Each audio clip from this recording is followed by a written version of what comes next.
Hey guys, आज मैं एक मूवी का एक्सप्लेनेशन आपको देने वाला हूँ। इस मूवी का नाम है अवेक। 2021 में ये रिलीज़ हुई है। इसके डायरेक्टर है मार्क रसो। ये मूवी एक एक्शन ड्रामा एडवेंचर मूवी है। जैसा कि हम जानते हैं कि हमारे सोलर सिस्टम में सिर्फ अर्थ है, जो पृथ्वी है, वहीं पे लाइफ, बाकी कोई प्लेनेट में लाइफ नहीं पाया गया है। जो सन के ज़्यादा पास है, ज़्यादा गर्म है वो प्लैनेट्स, उसमें लाइफ नहीं है। जो ज़्यादा दूर है वो ठंडे हैं, इस वजह से उसमें लाइफ नहीं है। तो हमारी ज़िंदगी, हमारी पूरी मानवता, ह्यूमन जो है, बहुत ज़्यादा बैलेंस्ड है। ये यूनिवर्स हम लोग के लिए, इसलिए हम जीवित हैं। तो ये मूवी ऐसे ही एक इंसिडेंट पे बताया गया है कि अगर कोई एक चीज़ अनबैलेंस हो जाए तो फिर क्या होगा। जैसे कि नींद, इस मूवी में दिखाया गया कि एक इंसिडेंट होता है जिसकी वजह से सारे ह्यूमंस सो नहीं पाते और उनके सारे इलेक्ट्रॉनिक्स जो आइटम्स हम यूज़ करते हैं वो भी काम नहीं करते। तो क्या होता है, जैसे कि आप लोग कभी महसूस किए होंगे कि जब कभी नहीं सोते हम तो बहुत ज़्यादा चिड़चिड़ापन और बहुत सारे प्रॉब्लम्स होते हैं। ना सोने के बहुत सारे बुरे प्रभाव पड़ते हैं हमारे, उसी पर ये मूवी बनी हुई है। मूवी के स्टार्टिंग में हमें एक हॉस्पिटल का सीन दिखाया जाता है जहाँ पे हमारी जो मेन कैरेक्टर है जिल, वो वहाँ सिक्योरिटी गार्ड की तरह वहाँ काम करती है, जो चोरी छुपे एक्सपायर्ड मेडिसिन एक ड्रग डीलर को भी बेचा करती। जिल के हस्बैंड मर चुके हैं और दो बच्चे हैं, एक लड़का जिसका नाम नोआ है, एक लड़की जिसकी नाम मटिल्डा है, जिन्हें लीगली वो अपने पास नहीं रख सकती, इसलिए वो अपनी नानी के पास रहते हैं। जिल अपने बच्चों से मिलने सुबह उनके घर पहुंचती है। उसकी बेटी उससे बहुत प्यार करती है, लेकिन उसका बड़ा बेटा उससे ज्यादा पसंद नहीं करता। तीनों कार में नोआ को उसके स्कूल छोड़ने जा रहे होते हैं। तभी मैटिल्डा देखती है कि आसमान में कुछ होता है, और सडनली कार के सारे इलेक्ट्रॉनिक आइटम्स बंद हो जाते हैं और कार बेकाबू हो जाती है। और ये सब उन्हीं के कारों के साथ नहीं हो रहा होता, सभी कारें जो सड़क पर चल रही होती हैं बेकाबू होने लग जाती है। और इसी दौरान एक बेकाबू कार से आ टकराती है। इनकी कार सीधी लेक पे जा गिरती है। बहुत मुश्किल से वो तीनों बाहर निकल पाते हैं। जब नोआ और जिल बाहर निकलते हैं तो देखते हैं कि मटिल्डा को बाहर निकालने में पुलिस वालों ने मदद किया और वह अनकॉन्शियस हो गई है। ये तैर कर उनके पास पहुंचते हैं और देखते हैं जो पुलिस वाले हैं उसकी हेल्प करके उसे, वो एक्चुअली डेड हो चुकी थी, उसको उसके शरीर से पानी निकाल के उसे वापस जिंदा करते हैं। तो वो पुलिस ऑफिसर बताता है कि कोई भी एम्बुलेंस यहाँ पे नहीं आ सकती क्योंकि कोई भी व्हीकल काम नहीं कर रहा है, तो आप लोग ही हॉस्पिटल चले जाइए। तो जिल अपने दोनों बच्चों को लेके हॉस्पिटल जाती है। हॉस्पिटल में स्थिति बहुत खराब हो रहती है, बहुत सारे पेशेंट्स होते हैं, बहुत लोगों का एक्सीडेंट हुआ रहता है और डॉक्टर्स की कमी वहाँ पे हो रहती है। तो इन सबको देखकर वो देखती है कि हॉस्पिटल में वो एक चीज़ नोटिस करती है, जितने भी कोमा वाले पेशेंट्स हैं वो लोग जाग चुके हैं। वो सोचती है कि उसकी बेटी तो सही सलामत है, इसलिए वो लोग घर वापस आ जाते, अपनी माँ के घर आ जाती है जिल। तो रात को जब वो सो रही होती है तो नोटिस करती है कि उसे नींद नहीं आ रही होती, तो वह हॉल में आके योगा करने लग जाती है कि उसे शांति मिले थोड़ी। फिर उसकी मम्मी भी नहीं सो पा रही होती है। फिर वो अपने बेटे के पास जाता है, वो भी नहीं सोया रहता, वो तारों को देखते रहता है। वो तारों को देख कर कहता है कि देखो माँ, तारे टूट रहे हैं। उसकी माँ नोटिस करती है और उसे बताती है कि ये तारे नहीं, सैटेलाइट्स है एक्चुअली में, जो कि अब सारे इलेक्ट्रॉनिक इक्विपमेंट खराब हो रहा है, तो शायद वो भी टूट के गिर रहे होंगे। तो वो सोचती है कि मैं जाग चुकी हूँ, तो उससे अच्छा मैं हॉस्पिटल चले जाती हूँ, अपना काम ज्वाइन कर लेती हूँ। हॉस्पिटल की तरफ वो जब जाती रहती है तो वही ड्रग डीलर उसे मिलता है और वो कहता है कि सब लोग जाग रहे हैं। वो भी देखती है कि सब सड़कों पे घूम रहे हैं, सब जाग रहे हैं, कोई सो नहीं रहा है। तो ड्रग्स का यहाँ पे सेलिंग करेंगे तो डबल प्राइस में डबल इनकम होगा। तो जिल हॉस्पिटल जाती है और वो एक्सपायर्ड पिल्स को निकालने के लिए जैसे ही जा रही होती है तो फिर वहाँ पे आर्मी वाले वहाँ पे पहुँच जाते हैं और उस हॉस्पिटल की जो मेन डॉक्टर होती है, जो कि एक एक्सपर्ट होती है नींद से रिलेटेड, तो वो भी वहाँ पहुँच जाती। जिल कहती है, वो एक्सप्लेन करती है कि मैं बस ऐसे ही देख रही थी दवाइयों को, ऐसा कुछ। डॉक्टर मर्फी कहती है कि मेरे को ये सब के लिए टाइम नहीं है, बहुत बड़ी दिक्कत हो गई है, कोई सो नहीं पा रहा है, ये प्रॉब्लम का सोल्यूशन जल्दी निकालना पड़ेगा, नहीं तो सब लोग मर जाएंगे। उसे भी वहाँ इन्वाइट करती है कि वो एक हब बना रहे थे, एक जगह बना रहे थे जहाँ पे एक एक्सपेरिमेंट कर रहे थे कि कैसे इसे ठीक किया जाए। वो लोग को पता चला था कि एक लेडी थी, वही बस सो पा रही है, तो उसे वहाँ ले जाके वहाँ पे कुछ एक्सपेरिमेंट करेंगे कि किस वजह से वो सो पा रही है, जिससे कि एक क्योर निकल पाए, इसका सॉल्यूशन निकल पाए। तो वो चली जाती है वहाँ से। उनका असिस्टेंट वो थोड़ा इनसे बातें करने लग जाता है जिल से। जिल बताती है कि ऐसा कुछ नहीं है, मेरी बेटी तो सो रही थी बोल के। तो वो कंफर्म करता है कि एक्चुअली में वो सो रही थी। यहाँ पे अब दो ही तरीके के लोग बचे हैं, वो बताता है, या तो जो मर चुके हैं, जो वो सो जाएंगे, या फिर जो जिंदा है वो तो सो ही नहीं पाएंगे। जिल डर जाती है, अपने बच्चे को देखने के लिए वो घर की तरफ दौड़ती है, साइकिल से अपने घर की तरफ जाती है। घर में पूछती है कि कहाँ है मटिल्डा, कहाँ है वो। नो उसे बताता है कि डोरिस जो उसकी नानी है वो उसे चर्च लेके गई है। यहाँ चर्च में हम देखते हैं कि सारे लोग मटिल्डा को सोता हुआ देख रहे थे और ये सोच रहे थे कि ये ही क्यों सो पा रही है, हम क्यों नहीं सो पा रहे हैं।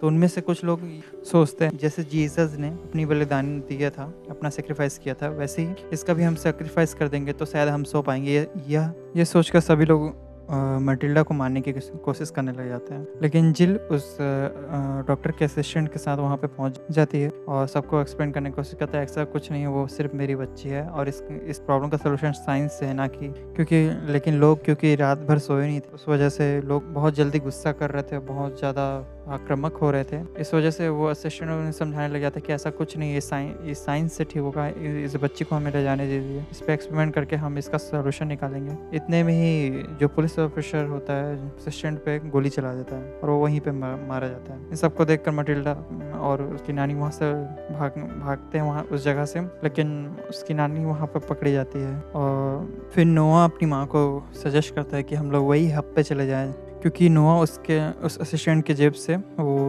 हब का एड्रेस निकाल के ले आया रहता है जिससे कि हम सब बच पाएं। लेकिन जिल बोलती है नहीं, इससे हम मेरी बच्ची को खतरा है क्योंकि वो लोग इस पर एक्सपेरिमेंट करेंगे।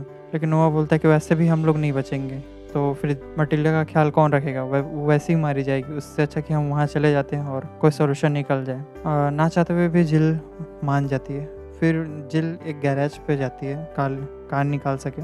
गैराज के अंदर जाने के बाद जिल को पता चलता है कि कुछ लोग ऑलरेडी गैराज में चोरी करने आए हुए हैं और वो गैराज के ओनर को गोली वगैरह मार चुके हैं और वो तड़प के मर रहा होता है फर्श पे। और उसे भी डर लगता है कि वो उसे देख लेंगे तो उससे भी मार देंगे, इसलिए वो छुप कर कुछ कार्स बनाने की कोशिश करते होते हैं जो चल पाए।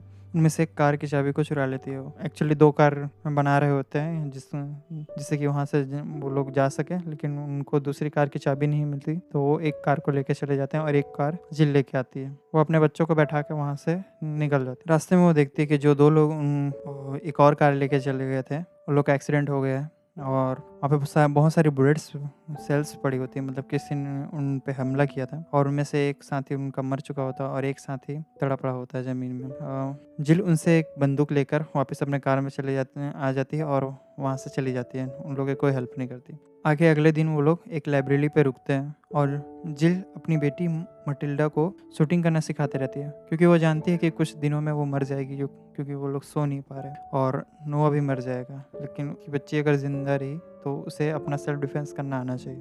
लेकिन मटिल्डा मना कर देती है, वो बोलती है कि आप हो मेरे लिए, और गुस्सा होकर कार में जाके सो जाती है। यहाँ पर नोआ और जिल दोनों मिलकर मैप में पता लगाने की कोशिश करते रहते हैं कि हब कहाँ पे है। फिर हमें दिखाया जाता है कि वहाँ के पास के जेल में से सारे कैदी छूटकर बाहर निकल चुके हैं और वो तोड़फोड़ मचा रहे होते हैं। जिल और नोआ डर कर मटिल्डा के हेल्प के लिए कार की तरफ भागते हैं, लेकिन उस कार को एक कैदी चोरी करके ऑलरेडी भाग रहा हुआ होता है।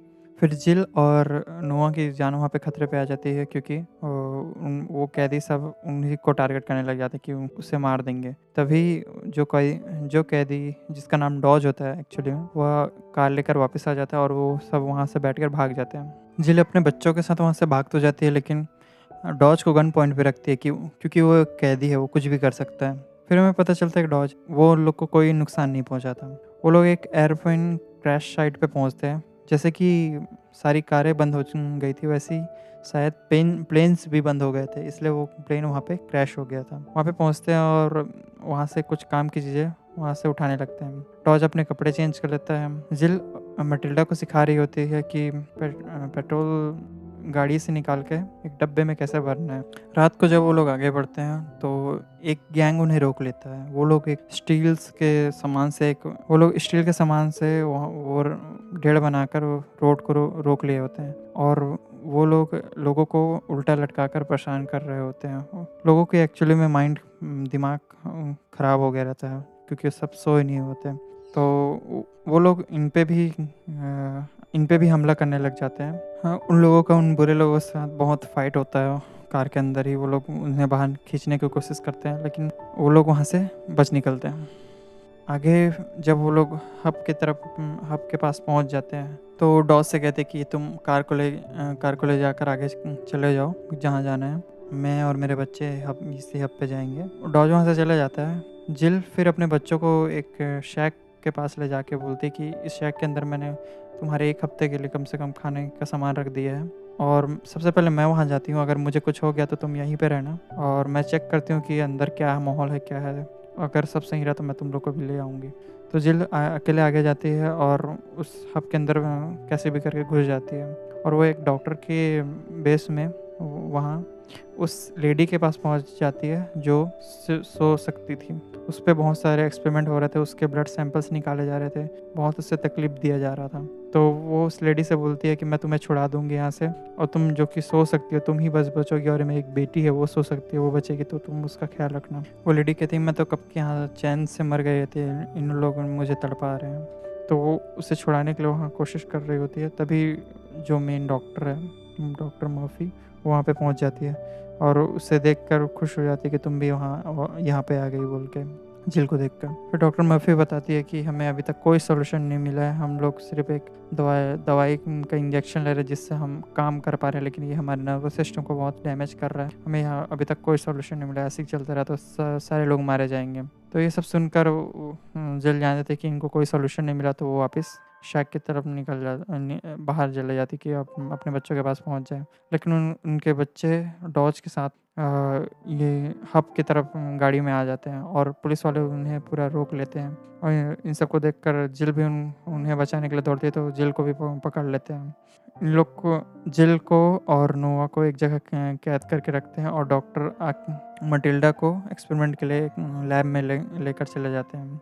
फिर डॉक्टर मर्फी जिल के पास आती है और वो बताती है कि ये सब प्रॉब्लम एक सोलर फेयर की वजह से हुआ है, जिसके वजह से ह्यूमंस के ग्लिम्फेटिक सिस्टम जो कि ब्रेन में होती है उस पर अफेक्ट किया है, जिससे लोग सो नहीं पा रहे हैं। जैसे वो बताती है कि यूनिवर्स में सब चीज़ बैलेंस्ड है, इस वजह से ह्यूमन सब सही से काम कर रहे हैं, जी रहे हैं, और दूसरे प्लैनेट्स में लाइफ नहीं है, और इसी वजह से एक चीज़ ही अनस्टेबल हुई जिसकी वजह से ह्यूमंस के लाइफ पे आ गई कि वो लोग एक्सचेंज हो सकते हैं अब। बाद में मटिल्डा देखती है कि वो ओल्ड लेडी अनकॉन्शियस हो गई, वो मूव ही नहीं कर रही, वो ब्रीथ ही नहीं कर रही, तो ये डॉक्टर्स को बताती है और डॉक्टर्स चेक करते हैं तो पता चलता है कि वो ओल्ड लेडी मर चुकी है। तो अब एक ही टेस्ट सब्जेक्ट उनके पास बचा, मटिल्डा। तो डॉक्टर मर्फी बोलती है कि नोवा को भी लेके आ जाओ, जिससे हमें पता चलेगा क्यों उसकी बहन सो रही है, वो क्यों नहीं सो पा रहा, इससे हमें एक्सपेरिमेंट करने में आसानी होगी। तो इधर जिल हेलुसिनेट करने लग जाती है, उसे उसका माइंड ढंग से काम नहीं करता होता, वो ये सोचने लग जाती है कि नोवा उसे मारने की कोशिश कर रहा है। फिर एक पुलिस ऑफिसर आता है, वो नोवा को लेके चला जाता है, और तभी एक पुलिस ऑफिसर को रास्ते में एक पेड़ का फल गिरा हुआ दिखता है, उसे वो ग्रेनेड की तरह दिखता है। तो वो सोचता है कि लोग हमला कर दिया है, तो वो गोलियां चलाने लग जाता है। उसे देखकर सारे पुलिस ऑफिसर्स कंफ्यूज होकर गोलियां चलाने लग जाते हैं, और वो थोड़ी देर बाद वो एक दूसरे को ही अपना दुश्मन समझने लग जाते हैं। वो एक दूसरे को मारने लगते हैं, डॉक्टर स्टाफ्स को मारने लग जाते हैं। धीरे धीरे सब वहाँ पे ख़त्म होने लग जाते हैं। फिर जिल के पास एक लेडी ऑफिसर आती है, वो पूछती है कि तुम क्या वो हो? तो वो बोलती है कि हाँ, जिस पर्सन के बारे तुम बात कर रहे हो वो मैं हूँ, हाँ मैं ही हूँ बोल के। तो वो उसे शूट करने लग जाती है, लेकिन उसका दिमाग सही से काम नहीं कर रहा होता, तो गोलियाँ जिल को नहीं लगती, और उसके बाद वो खुद को शूट कर लेती है। जिल कैसे भी करके वहाँ से निकलती है। इधर डॉक्टर मर्फी को कुछ सिम्पटम्स दिखने लग जाते हैं, तो वो अपनी इंजेक्शन वापस लगाने के लिए बोलती है अपने असिस्टेंट डॉक्टर को। वो डॉक्टर असिस्टेंट जो कि उसका भी दिमाग सही से काम नहीं कर रहा होता है, तो वो इंजेक्शन लगाता ज़रूर है, लेकिन इंजेक्शन के अंदर से हवा निकालना भूल जाता है, और जिसके वजह से डॉक्टर मर्फी की भी मौत हो जाती है, और मटिल्डा वहाँ से भाग जाती है। वो अपनी बेटी को से मिल जाती है, और फिर वो दोनों देखते हैं कि नोआ एक वायर को मछली समझ के काट रहा होता है, उससे उसे झटका लग जाता है और वो वहीं पे मर जाता है वहाँ पे। तो फिर मटिल्डा दिमाग लगाती है और देखती है कि लैब में एक शॉक देने वाला मशीन है, तो वो उसे लेने चले जाती है और उसे लाकर उसे शॉक देने लग जाते हैं वो लोग। फिर उन लोग उस प्रोसीजर को सही से नहीं करते तो उन दोनों को भी शॉक लग जाता है और वो लोग वहाँ पे बेहोश हो जाते हैं। सुबह होती है तो देखते हैं कि सारे लोग मर चुके थे वहाँ पे। नोआ भी सोकर उठता है और मटिल्डा भी वहाँ पर सोकर उठती है और जिल की हालत बहुत ख़राब हो गई रहती है। फिर वो लोग वहाँ से देखते हैं कि यहाँ पे कोई सॉल्यूशन नहीं है तो वहाँ से जाने लग जाते हैं और जिल की हालत बिल्कुल आखिरी स्टेज पे आ गई रहती है। तो फिर वो अपने बच्चों को बाय बोलने लग गई रहती है। मटिल्डा ये बात नोटिस करती है जब नोआ मर चुका था तो उसे शॉक दे के जब हम लोग वापस लाए इसलिए वो सोकर उठा है। नोआ से पूछती है कि क्या मैं भी मरी थी? हाँ, वो भी मरी थी लेक के पास, वैसे ही वो बूढ़ी औरत भी मरी होगी। तो ये एक्चुअली में ऐसा हो रहा था कि जो लोग मर के वापस ज़िंदा हो रहे थे शॉक ट्रीटमेंट से या फिर लोगों की हेल्प से, वापस उनका जो दिल धड़कना रुक जा रहा था वो वापस धड़कना शुरू हो रहा था। तो जो प्रॉब्लम हो रही थी वो ठीक हो जा रहा था। तो यही सोचकर वो अपनी मम्मी को भी एक लेक पे लेकर जाते हैं और वहाँ उसे डुबाने लग जाते हैं और जिल की जान चली जाती है वहाँ पे।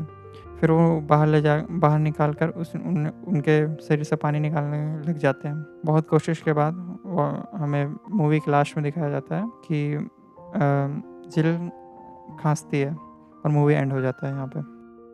ये मेरे ख्याल से बहुत अच्छी मूवी थी। इससे हमें ये पता चला कि ह्यूमंस की लाइफ ऐसे तो चल रही है, हम बहुत सारे चीज़ों के लिए परेशान होते हैं और लगे रहते हैं अपनी लाइफ में, बहुत सारे प्लान्स होते हैं, लेकिन अगर नेचर चाहे तो हमारे सारे प्लान्स को एक झटके में ख़त्म कर सकता है। बहुत ज़्यादा हमारे लिए ये यूनिवर्स बैलेंस्ड है और सही से काम कर रहा है, उस वजह से हम जिंदा हैं।